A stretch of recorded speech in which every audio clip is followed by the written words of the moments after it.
احتکار کرتے ہیں۔ احتکار کہتے ہیں ذخیرہ اندوزی، مثال کے طور پر اچھے دنوں میں کچھ مال کو سٹاک کرنا، بہت جمع کرنا، اور جب مارکیٹ میں قحط پڑ جائے، وہ مال کم ہو جائے، تو پھر بہت اونچے داموں میں اس جمع کیے ہوئے مال کو بیچنا، یہ بھی سخت حرام ہے۔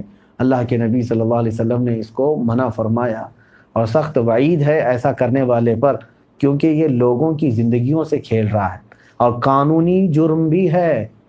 آپ اپنے لا بھی پڑھ کر کے دیکھیں تو ہمارے اس ملک میں بھی یہ جرم ہے کہ چاول آپ جمع کرتے گئے سٹاک کر دیا، چاول مارکیٹ میں نہیں ہے، 30 روپے کلو کا چاول جب سب جگہ پر ختم ہو گیا تو اب آپ نے 60-70 روپے میں بیچنا شروع کیا، ڈبل دام میں یا اس سے زیادہ پروفٹ میں۔ اس طرح کی ذخیرہ اندوزی کرنا بھی حرام ہے، یہ اللہ تعالیٰ کی عذاب کو دعوت دینے والے کام ہیں۔ اللہ ہم سب کو اس سے محفوظ رکھے۔ اس کے بعد اللہ تعالیٰ نے حضرت موسیٰ علیہ السلام کی قوم پر جو عذابات بھیجے وہ تفصیل سے تذکرہ آیا ہے۔ 5 قسم کے عذابات کا ذکر آیا ہے ایک ہی آیت کے اندر۔ ایک ہی آیت میں اللہ تعالیٰ نے ان کے 5 عذابات کو ذکر فرمایا۔ ہوا یہ کہ اللہ تعالیٰ نے اپنے نبی موسیٰ علیہ السلام کو روشن دلیلیں دے کر کے ان کے سامنے بھیجا، کیونکہ فرعون اور اس کے جو لشکری تھے وہ سب فرعون کی عبادت میں لگے ہوئے تھے، فرعون کو خدا مان رہے تھے۔ وہ خود دعویٰ کر رہا تھا انا ربکم الاعلی، میں تمہارا سب سے بلند و بالا رب ہوں، میں تمہارا پالنے والا ہوں، میری عبادت کرو۔ تو اس میں بہت تو ایسے تھے جو پرانے پتھروں کے خداؤں کو بھی پوچھتے تھے، کچھ فرعون کے سامنے سجدہ ریز ہوتے تھے۔ موسیٰ علیہ الصلوۃ والتسلیم تشریف لائے معجزے لے کر کے۔ آپ کو معلوم ہے آپ کے ہاتھ میں عصا ایک لکڑی تھی، اس کو اگر زمین پر وہ چھوڑ دیتے وہ اژدہا بن جاتا، وہ لکڑی سانپ بن جاتی، اور پھر اگر وہ ہاتھ میں لے لیتے تو پھر لکڑی کی لکڑی رہتی۔ یہ کوئی جادو نہیں تھا، یہ معجزہ تھا۔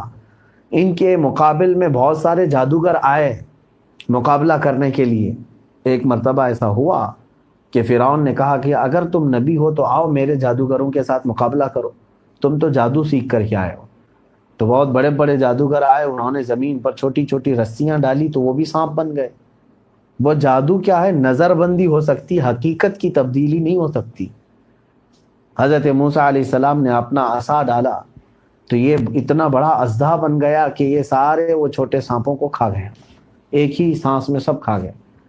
اب جادوگر جو ہے وہ جانتے ہیں، ان کی نظر میں وہ رسی کی رسی ہی تھی، لوگوں کو سانپ دکھ رہی تھی، لیکن جادوگروں نے دیکھا موسیٰ علیہ السلام کی جو لکڑی ہے وہ حقیقت میں سانپ بن چکی تھی اور کھا بھی چکی تھی سارے سانپوں کو۔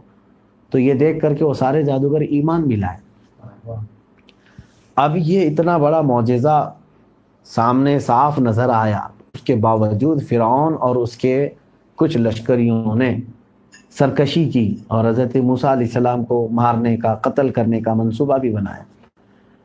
اب ایمان والوں کی جب کثرت بڑھ گئی تو پھر ان کے طرح طرح کے عذابات یا تکلیفیں دینے کا ماحول شروع ہو گیا حضرت موسیٰ علیہ السلام اور ایمان والوں کو۔ حضرت موسیٰ علیہ السلام نے اللہ کی بارگاہ میں ہاتھ اٹھایا اور کہا مولا یہ اتنے سرکش ہو گئے ہیں کہ تیرے ایمان والے بندوں کو جینے نہیں دیتے، ان کی تو پکڑ فرما۔ اب سنیے اللہ تعالیٰ نے کیا فرمایا، فَأَرْسَلْنَا عَلَيْهِمُ الطُّوفَانَ وَالْجَرَادَ وَالْقُمَّلَ وَالضَّفَادِعَ وَالدَّمَ آیَاتٍ مُفَصَّلَاتٍ۔ 5 قسم کے عذاب مہینے میں کنٹینیو آئے ان کے اوپر۔ پہلے اللہ تبارک و تعالیٰ نے طوفان بھیجا، طوفان ایک ایسا ابر بھی آیا اور بارش اتنی ہوئی کہ سب کے گھروں میں پانی بھر گیا۔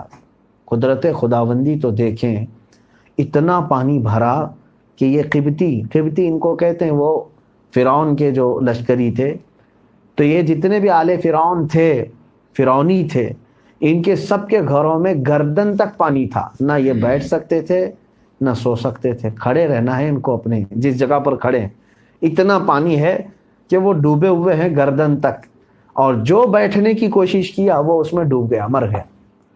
لیکن حیرت کی بات یہ ہے کہ ان کے پڑوس میں ہی ایمان والوں کے گھر تھے، ایمان والوں کے گھر میں کوئی پانی نہیں تھا۔ موسیٰ علیہ السلام پر جو ایمان لائے ہوئے بندے تھے ان کے گھروں میں کوئی پانی نہیں تھا، اور یہ پانی میں ڈوبے ہوئے تھے۔ اللہ رب العزت جسے چاہے اپنے عذاب کا مزہ چکھائے اور جسے چاہے محفوظ رکھے۔ اب یہ سنیچر سے لے کر سنیچر تک 1 ہفتے تک یہ عذاب رہا، تھک گئے، نہ سو سکتے تھے نہ بیٹھ سکتے تھے۔ اس کے بعد یہ سب جمع ہوئے موسیٰ علیہ السلام کے پاس، رو رو کر کے انہوں نے کہا یا موسیٰ ادع لنا ربک بما عہد عندک لئن کشفت عنا الرجز لنؤمنن لک ولنرسلن معک بنی اسرائیل۔ یہ کہنے لگے اے موسیٰ اپنے رب سے دعا کرو کہ اگر یہ تمہارے ذریعے سے عذاب ہٹ گیا تو ہم ضرور تم پر ایمان لائیں گے، ہم ایمان لائیں گے، ان کو ہٹا دو۔ موسیٰ علیہ السلام نے دعا کی ہے اللہ یہ عذاب ہٹا دے۔ دوسرے ہی دن وہ پورا کا پورا پانی ختم ہو گیا۔ اب ہوا یہ کہ جب پانی چلا گیا تو ان کی کھیتیاں سرسبز و شاداب ہو گئیں، پھل آئے کثرت سے، ہریالی ہوئی۔ تو یہ بیوقوف کہنے لگی یہ تو ہماری اچھائی کے لیے آیا ہوا تھا پانی، ہم تو خواہ ڈرے ہوئے تھے، یہ طوفان نہیں تھا، عذاب نہیں تھا، یہ تو کھیتیوں کی اچھائی کے لیے آیا تھا۔ تو پھر یہ مکر گئے، کہا کہ ان پر کاہے کے لیے ہم ایمان لائیں، ہم سب اپنا خود دیکھیں گے۔ پھر وہ اپنی عیاشیوں میں ویسے ہی مصروف رہے، بے ایمان رہے، کفر میں مبتلا رہے۔ 1 مہینہ گزرا، اللہ تبارک و تعالیٰ کا دوسرا عذاب ان کے اوپر آیا، ٹڈیوں کا عذاب۔ ٹڈی کہتے ہیں یہ چڈے جو ہوتے ہیں، اڑتے رہتے ہیں چھوٹے چھوٹے سے، کبھی کبھار، اب تو ہم دیکھنے کو ملتے نہیں، پہلے بہت آتے تھے۔ یہ ٹڈیوں کا عذاب ہے۔ وہ کیسے کہ اتنی ٹڈیاں کہ ان کے گھروں میں بھر گئیں، ان کے کھیتوں میں، کھلیانوں میں، فصلوں کو سب کھا گئی، پتے تک نہیں چھوڑے، حتیٰ کہ یہ ٹڈیاں لوہے پر بیٹھتی تو لوہا بھی کھا جاتی تھی۔ یہ چھوٹے چھوٹے جو چڈے آتے ہیں یہ سب اتنے بھر گئے، اور یہ بھی تقریباً یعنی 1 ہفتے تک یہ چلتے رہے، اتنی کثرت سے بھرے تھے کہ اب ان کی گردنوں پر بیٹھتے تو وہاں کا گوشت کھا کے نکل جاتے تھے۔ پھر انہوں نے آ کر کے موسیٰ علیہ السلام کی بارگاہ میں توبہ کی اور کہا کہ تم یہ عذاب ہٹا تو ہم ایمان لائیں گے۔ سچ کہتے ہیں موسیٰ علیہ السلام نے دعا کی، اللہ تعالیٰ نے وہ ٹڈیوں کا عذاب ختم کیا۔ اب کچھ پھل اور کچھ کھلیان باقی رہ گئے تھے جو ٹڈیاں نہیں کھائی تھی، چھوڑ دی تھی۔ تو یہ آئے اور اپنے کھیتوں میں وہ ساری چیزیں دیکھے، غلہ، کہا اتنا ہمارے لیے کافی ہے، اب زندگی ہم گزار سکتے ہیں، ابھی بھی ہمارے پاس اناج اور فصلیں بہت ساری باقی ہیں، سب تھوڑی نہ وہ کھا گئیں۔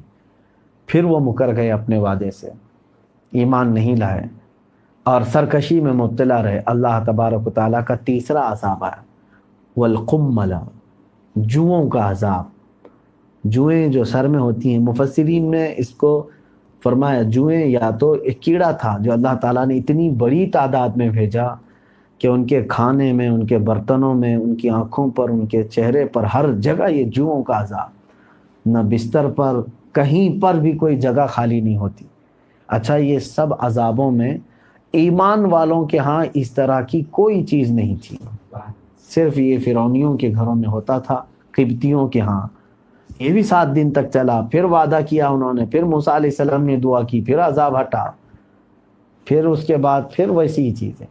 اتنی سرکش اور نافرمان قوم جو موسیٰ علیہ السلام کی ہے، اور پورے قرآن میں جتنی قوموں کا تذکرہ آیا ہے اتنی تذکرے کسی اور قوم کے نہیں ملیں گے آپ کو، کیونکہ یہ بار بار عہد شکنی کرتے تھے، بار بار وعدے توڑتے تھے اور ایمان نہیں لاتے تھے۔ چوتھی مرتبہ اللہ تبارک و تعالیٰ کا عذاب ہے مینڈکوں کا، والضفادع، اتنے مینڈک ان کے گھروں میں آئے کہ کھانے کے برتن میں، پتیلیوں میں، حتیٰ کہ وہ اگر لقمہ اٹھاتے، منہ کھولتے تو مینڈک منہ میں چلا جاتا، کھانا نہیں کھا سکتے تھے۔ ان کے پانیوں میں، برتن میں، ہر جگہ مینڈک ہی مینڈک تھے۔ اگر وہ سوتے تو ان کی آنکھوں پر مینڈک بیٹھ جاتے، ان کے کانوں پر مینڈک بیٹھ جاتے۔ ظاہر سی بات ہے ایک ایسا جانور جو پھدکتا ہو وہ بے چین کر دیتا ہے، کہاں کی نیند، کہاں کا کھانا، نہیں کھا سکتے تھے۔ یہ بھی 7 دن رہا، پھر اللہ حضرت موسیٰ علیہ السلام کے پاس پھر آئے، وہی معمول کے مطابق انہوں نے پھر دعا کی، پھر عذاب ٹلا، پھر نافرمانی، پھر 1 مہینے کے بعد انہوں نے ناشکری کی، 5واں عذاب پھر کنٹینیو آیا ہے، کیونکہ اللہ تعالیٰ نے قرآن میں فرمایا فلما کشفنا عنہم العذاب، جب جب ہم نے ان سے عذاب کو ہٹایا ہے انہوں نے پھر سرکشی کی ہے۔ پھر یہ ویسی ہی کرنے لگ جاتے تھے. آخر میں اللہ تعالیٰ نے خون کا عذاب بھیجا.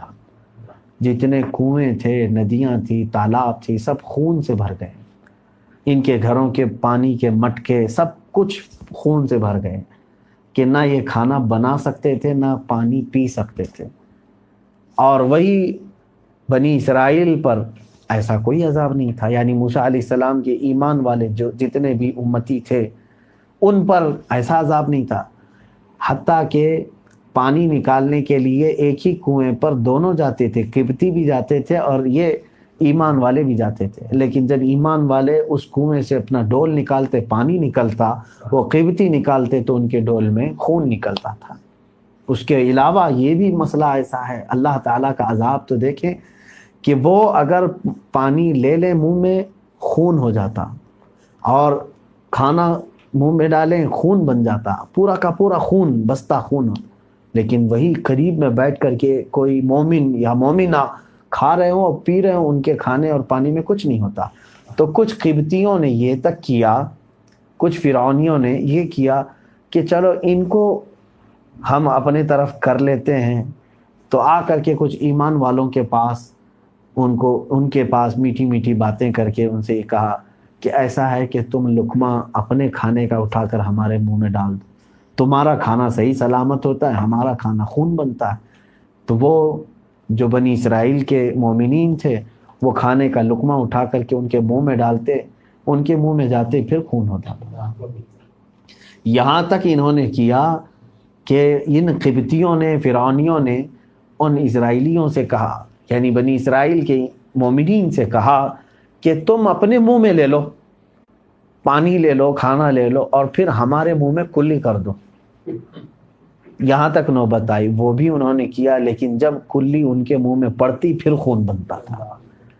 تم رب تبارک و تعالیٰ کی پکڑ سے کہاں تک بھاگو گے؟ یہ عذاب بھی چلا بنی اسرائیل پر. میرے عزیزو، عذابات ایسے سخت ترین آئے ہیں جس کو آج آپ نے کبھی دیکھا بھی نہیں اور سنا بھی نہیں. اور وہ نبی کی دعا سے بار بار عذاب ٹل جاتے تھے، بار بار ٹل جاتے تھے. اخیر میں اللہ تعالیٰ نے اس قوم کو فرعون سمیت سمندر میں غرق کر دیا، ختم ہو گئے. اللہ تعالیٰ نے قرآن میں اس کا بھی تذکرہ فرمایا، فغشیہم من الیم ما غشیہم. ہم نے سمندر کو ان کے اوپر ایسے ڈھانک دیا کہ ان کا کچھ پتہ ہی نہیں، خبر بھی نہیں رہی، سب غرق ہو گئے. تو یہاں سے ایک بات یہ ملتی ہے کہ عذابات آتے رہے، توبہ کرتے رہے، پھر عذاب چھٹتا بھی رہا، عذاب نکلتا بھی رہا. اور اسی جگہ پر اللہ تعالیٰ نے اس پارے کے اخیر میں وہ بات بھی ارشاد فرمائی، وَمَا كَانَ اللَّهُ مُعَذِّبَهُمْ وَهُمْ يَسْتَغْفِرُونَ. میں نے شروع میں ابھی چند دنوں قبل کے ایک جمعہ میں اس کو عرض کیا تھا. اللہ فرماتا ہے جب تک لوگ اللہ کی بارگاہ میں استغفار کرتے رہیں گے اللہ ان پر عذاب نہیں بھیجے گا. مَا كَانَ اللَّهُ مُعَذِّبَهُمْ، اللہ ان پر عذاب نہیں کرے گا جب تک کہ وہ استغفار کر رہے ہیں. استغفار، استغفر اللہ ربی من کل ذنب واتوب الیہ، یہ استغفار ہے. استغفار کا مطلب ہوتا ہے کہ اللہ کی بارگاہ میں بخشش طلب کرنا. اے اللہ میں گنہگار ہوں، تو مجھے معاف کر دے. اے اللہ میں سیاکار ہوں، تو مجھے درگزر کر دے. یہ ہے بخشش طلب کرنے کا نام استغفار ہے. تو جب تک بندہ اس طرح کی بخشش طلب کرتا رہے گا، رب تعالیٰ فرماتا ہے ہم ان پر عذاب نہیں کریں گے. یہ میرے عزیزو آیات عذاب جس میں آج کے پارے میں ہم نے تلاوت کی ہیں، آج بھی ان عذابات کی وہ شکلیں تو نہیں ہیں. لیکن ایک بات یاد رکھیے، اس زمانے میں اگر اللہ تعالیٰ کا بڑا عذاب کچھ ہو سکتا ہے، سب سے سخت ترین عذاب کیا ہے؟ یہ ہو سکتا ہے ابھی جیسے آپ دیکھ رہے ہیں کہ وبائی بیماری پھیل گئی، کوئی بیمار ہو کر کے ختم ہو گیا. یہ سارے عذابات یہ الگ ہیں. میں یہ سمجھتا ہوں اللہ تبارک و تعالیٰ کا سب سے بڑا عذاب یہ ہے کہ مرنے سے پہلے وہ اس بندے سے ایمان چھین لیتا ہے، اسے کفر کی موت مار دے. یہ اللہ تعالیٰ کا سب سے بڑا عذاب ہے. تو ڈرو اس عذاب سے کہ کہیں تمہاری سرکشی کی وجہ سے مولا ناراض ہو جائے اور تمہارے ایمان کی دولت سلب ہو جائے، ختم ہو جائے، اور پھر تمہیں کافروں کی طرح دنیا سے مر کر جانا پڑے، اور قیامت کے دن نہ تمہاری شفاعت ہوگی نہ سفارش ہوگی، بلکہ ہمیشہ ہمیشہ کے لیے دوزخ میں ڈالے جاؤ گے. اگر کفر پر موت ہوئی تو ڈرنا چاہیے اس بات سے۔ آج لوگوں کو ایسا لگتا ہے کہ نہیں ہمارے اوپر کچھ نہیں ہو رہا ہے، 1000 گناہ کرنے کے بعد، لاکھوں برائیاں کرنے کے بعد بھی آج ایسی پوزیشن ہے کہ ہم اپنے تھوڑے سے رقم یا پیسے گم ہو جائیں یا کوئی دوست چھوٹ جائے یا عزیز کسی کا ادھر سے ادھر ہو جائے تو رونے لگ جاتے ہیں اس کے غم میں۔ میرے عزیزو، جن سے خدا ہی روٹھ جائے اس کو کتنا غم کرنا چاہیے کہ میرا پیدا کرنے والا خدا مجھ سے اگر ناراض ہے تو پھر ہمارے لیے غم، روزانہ غم کا ہی معاملہ ہے کہ اللہ ہم سے ناراض نہ ہو جائے۔ تو یہ اس کی رحمت اگر ہم سے روٹھ گئی ہے تو یہ سخت ترین ہمارے لیے عذاب ہی ہے۔ تو یہاں پر آج میں یہی محسوس کرتا ہوں، اللہ تبارک و تعالیٰ کی پکڑ اور اس کے عذاب سے ہمیشہ ڈرتے رہو اور روتے بھی رہو۔ لوگ یہ سمجھتے ہیں کہ اس بات سے کیا رونا ہے، کس بات کا خوف ہے؟ دنیا کے غموں میں نہ رونے سے کوئی حاصل تو نہیں، لیکن اللہ تبارک و تعالیٰ کی محبت میں، اس کی یاد میں اور اس کی پکڑ کے خوف سے، جہنم کے عذاب کے ڈر سے، قبر کی سختیوں کے خوف سے اگر تم روتے رہے تو مولا کریم ہے، وہ ان تمام چیزوں سے تمہیں بچائے گا۔ کیونکہ فرشتے ہر دن اللہ کی بارگاہ میں جاتے ہیں، رب تعالیٰ ان سے سوال کرتا ہے میرے بندوں کو کس حال میں چھوڑا ہے، میرے بندے کیا کر رہے تھے؟ تو فرشتے وہ خبریں بتاتے ہیں۔ آج جیسے آپ محفل میں بیٹھے ہوئے ہیں، یہ محفل کی بھی خبر فرشتے دیں گے۔ تو رب تبارک و تعالیٰ ان سے ایک سوال فرمانا، وہ جانتا ہے، بہتر جانتا ہے، لیکن اس نے ایک نظام بنایا ہے اللہ تعالیٰ نے۔ فرشتوں سے یہ رب تعالیٰ فرماتا ہے کہ میرے بندے کیا مجھ سے کوئی چیز پوچھ رہے تھے، کیا کوئی چیز سوال کر رہے تھے، یا پھر وہ کسی چیز سے ڈر رہے تھے؟ فرشتے کہتے ہاں مولا، وہ اس محفل میں بیٹھے تجھ سے تیری جنت کا سوال کر رہے تھے اور تیری جہنم سے بہت ڈر رہے تھے، تیری جہنم سے اور تیرے سخت پکڑ سے وہ خوف زدہ تھے۔ تو رب تعالیٰ فرماتا ہے فرشتوں تم گواہ ہو جاؤ، وہ مجھ سے جس چیز کا سوال کر رہے تھے میں نے وہ چیز انہیں دے دیا، اور جس چیز سے وہ ڈر کر رو رہے تھے میں نے اس سے انہیں آزاد کر دیا۔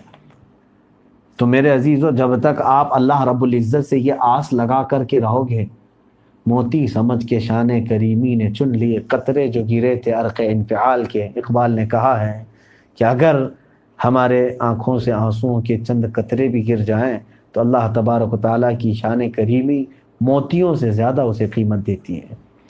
اور یہ بھی ہے کہ عذاب کے خوف سے تم اگر آنکھیں نم کرتے ہو قیامت کے دن، یہ پلکیں جو آنکھوں کے آنسوں سے بھیگ چکی ہوں، فرمایا گیا ہے، روایات میں ہے کہ یہ پلکیں اللہ کی بارگاہ میں کہیں گی اے اللہ کیا تو اس بندے کو جہنم میں ڈال رہا ہے؟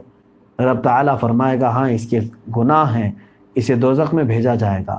تو یہ آنکھوں کی پلکیں کہیں گی کہ مولا پھر مجھے اس کے جسم سے الگ کر دے، اس لیے کہ ایک رات یہ تیری یاد میں مجھے نم کیا تھا، اس کی آنکھوں سے آنسو نکل پڑے تھے، یہ تیری یاد میں ایک بار رویا تھا۔ تو رب تبارک و تعالیٰ فرمائے گا تجھے اس سے الگ نہیں کیا جائے گا، تو اسے لے لے اور جنت میں چلا جائے۔ پلکیں ہماری سفارش کریں گے اللہ کی بارگاہ میں۔ ہمیں اس بات سے خوف کرنا چاہیے، ڈرنا چاہیے کہ اللہ تبارک و تعالیٰ کے پکڑ اور اس کے عذاب میں ہم بھی کہیں گرفتار نہ ہو جائیں۔ اور جب تک تمہارا دل اس بات میں رہے گا انشاءاللہ العزیز نرم بھی رہے گا، گناہوں سے تمہارے دل میں خود نفرت پیدا ہوتی رہے گی، کیونکہ جلد ہی ہمیں جانے کا دنیا سے خیال بھی رہتا ہے، کیا کروں گناہ بہت زیادہ کر کے بوجھ کہاں لے جاؤں۔ تو اللہ تبارک و تعالیٰ کے پکڑ اور اس کے خوف سے ہمیشہ روتے رہنا یہ صالحین کی عادت ہے، متقین کی عادت ہے، اور اللہ تعالیٰ کے خصوصی بندوں کی عادت ہے۔ حضرت سیدنا عمر فاروق رضی اللہ تعالیٰ عنہ، جن کو رسول کریم صلی اللہ علیہ وسلم نے دنیا میں جنت کی بشارت دے دی تھی، اس کے باوجود اتنی کثرت سے آپ گریہ وزاری کرتے تھے، اتنا روتے تھے کہ روایات بتاتی ہیں کہ کثرت سے رونے کی وجہ سے آپ کے آنکھوں کے نیچے کا حصہ پورا کالا ہو گیا تھا، کالے کالے حلقے پڑ گئے تھے۔ حضرت عثمان ابن عفان رضی اللہ تعالیٰ عنہ، ان کے غلام، فرماتے ہیں جب آیات پڑھتے رات کے وقت سیدنا عثمان غنی رضی اللہ تعالیٰ عنہ یا آپ کے سامنے قبر کا تذکرہ ہوتا تو اس قدر سے رونے کے لیے کھڑے ہو جاتے کہ صبح میں ان کا مصلی نچوڑ کر کے سکھاتا تھا، آنسوؤں سے تر ہو جاتا تھا۔ سیدنا امام اعظم ابو حنیفہ رضی اللہ تعالیٰ، میں یہ صالحین کی بات کر رہا ہوں جن کے کثیر عبادات نیکیاں سب ہونے کے باوجود وہ اللہ کی بارگاہ میں گریہ وزاری کرتے تھے، اور ہم یہاں پر اس قدر عیاش ہو گئے ہیں سارے گناہوں کا انبار لے کر کے بھی ہماری آنکھیں کیوں نہیں بھیگتی؟ آج ہمارے آنسو کیوں نہیں آتے؟ دل سخت ہو گیا ہے میرے۔ سیدنا امام اعظم ابو حنیفہ رضی اللہ تعالیٰ عنہ اس قدر روتے تھے، جبکہ تاریخ میں موجود ہے کہ آپ جس جگہ آج دفن ہیں بغداد مقدس میں، اس جگہ پر آپ نے 6000 بار ختم قرآن فرمایا ہے۔ شاید تمہاری پوری زندگی لگ جائے 6000 ختم قرآن کرنے کے لیے، بہت مشکل۔ اور انہوں نے اتنا ہی نہیں، ہزاروں شاگرد پیدا کیے، محدثین، فقہا، اور نمازیں تو اس طرح کہ رات کو کھڑے ہوتے تو صبح تک، اور پھر تجارت الگ، علم دین کا درس دینا یہ الگ، احادیث کریمہ سے استنباط مسائل وہ الگ، ہزاروں نہیں میں سمجھتا ہوں لاکھوں کی نیکیاں ان کے پاس ہیں، باوجود اس کے وہ یوں روتے تھے اور کہتے تھے اے اللہ، قیامت کے دن اگر ابو حنیفہ کی بخشش ہو گئی تو تعجب کی بات ہوگی، ورنہ مجھ جیسا بخشے جانے کے قابل کہاں ہے؟